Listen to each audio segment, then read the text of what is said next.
The actual room in which the executions take place is small and antiseptically clean. A crisp, fresh sheet has been tucked around the gurney. There are two arms extending from the sides of the gurney that make it look discomfortingly like a cross. The restraining straps are neatly rolled. An intravenous stand is ready to carry the bottles and tubes from which and through which the lethal injection will flow. There is a phone for the final go-ahead from the Attorney General and the Governor. There is the executioner's one-way window and a two-way piece of glass through which the witnesses and the condemned can see one another. A microphone over the gurney will make the prisoner's last words audible to the witnesses. Mario Marquez had been brought to the death house. The chaplain was with him along with a couple of guards, there to listen to his needs, to fulfill his requests for a last meal. Mario Marquez ordered fried chicken, baked potato, and a cinnamon roll. There he could shower, listen to an old radio, have a cigarette, talk to his lawyer. Marquez was to be moved from his cell to the death chamber sometime after the stroke of midnight.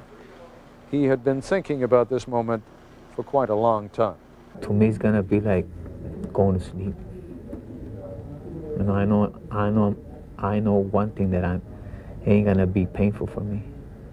I ain't gonna feel nothing. You know, I already experienced that in a dream before.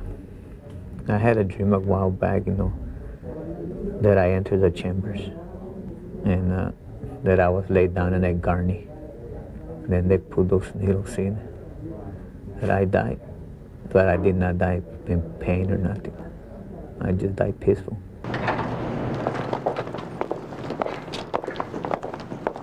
I went to bear witness to the execution of Mario Marquez. Later in the broadcast, I'll tell you what I saw. It's 5 minutes before midnight when the witnesses to Mario Marquez's execution are escorted into a holding room of an imposing building that is used now as a prison processing center. There are two kinds of witnesses, those who have seen an execution before and those who have not. Among our group, several of us are first-timers. Two of those, the brothers of the condemned man, are already inside. With them is his lawyer. Mario had nobody for a long time, and he asked me to be there, and I told him I'd be there for him. I wasn't going to let him go through this alone. As the witnesses are searched, more for hidden microphones than for weapons, one of the officers tells me, as we're being searched, the condemned, Mario Marquez, is having a needle inserted in his right forearm.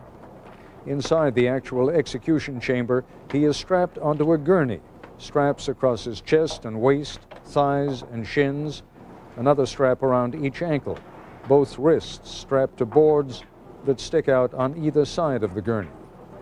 The family members and the lawyers have been kept apart from the reporters and other witnesses, but when word comes that Marquez has been secured on the gurney and that the intravenous tube has been attached to the needles in his arm, the witnesses are summoned to the death house. Marquez is lying on his back, a microphone suspended over him so that his final words can be heard in the observation room, where we stand. We're just a few feet away, separated by a sheet of glass. When he tilts his head to the right, Marquez can see his brother's arms draped around one another, and next to them, his lawyer. Inside the execution chamber, the warden stands near the head of the condemned. The prison chaplain stands by his feet. The executioners, there are 3 of them, who will release a mixture of 3 chemicals into the IV, are invisible behind a one-way mirror. Much has been made of the fact that Marquez is retarded with the mind of a 7-year-old, but his final words are clear and organized. He apologizes to the family of the victims. I hold nothing against anyone, he says, not even the prosecutors. I just want to come home to him. Thank you, Lord Jesus. With that, the signal is given to the executioners. Marquez released a short explosion of breath like an involuntary cough, and that was it. That was all there was to be seen. The brothers wept.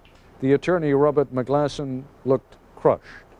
Inside the chamber, there was no movement for several minutes. Then a doctor examined the body and at 12:21 a.m. pronounced Mario Marquez dead. Compared to the death that he inflicted on his victims, Mario Marquez died painlessly and apparently at peace with himself. And life in prison seems a far more devastating punishment than a relatively tranquil death.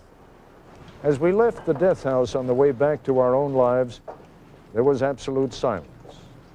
If I had been expecting a moment of revelation, it did not come.